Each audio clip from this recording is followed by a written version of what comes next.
sì, ero con la mia cliente qua in negozio e è successo il macello, cioè proprio c'era gente che chiedeva aiuto, lei l'ha sentito e sì, è successo quello che doveva succedere. Più che altro c'era un vento clamoroso, cioè ma proprio un vento terribile, terribile. E poi acqua e grandine, ma l'acqua non era tanto quanto l'acqua, bensì il vento pazzesco che ha rovesciato, vede com'è presa la strada.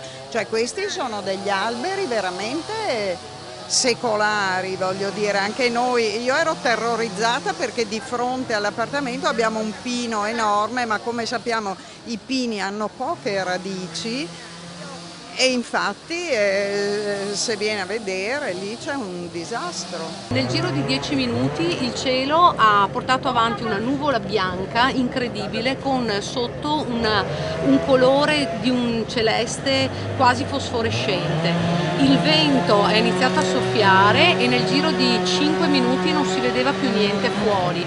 Mia sorella, che era in casa con il marito, la figlia e altre 2 persone, hanno sentito un rumore incredibile, sono addirittura scappati nel sottoscala, nelle cantine, perché non hanno capito più cosa stava succedendo e quando sono tornati fuori hanno aperto le finestre e hanno visto tutti i rami del vecchio cedro secolare che avrà avuto più di 100 anni, che si è spaccato in 2.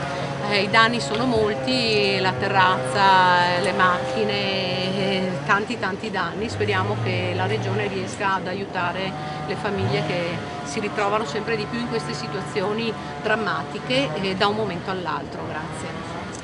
Cosa è successo? È un vento forte che è successo, che ha rovinato tutto. Voi eravate qua col mercato? Sì, col mercato. Ha spaccato tutto praticamente e così. Stiamo... Ma non siete riusciti a... cioè ha cominciato subito la pioggia forte, come è successo? È arrivato sul colpo e non riusciamo a fare niente.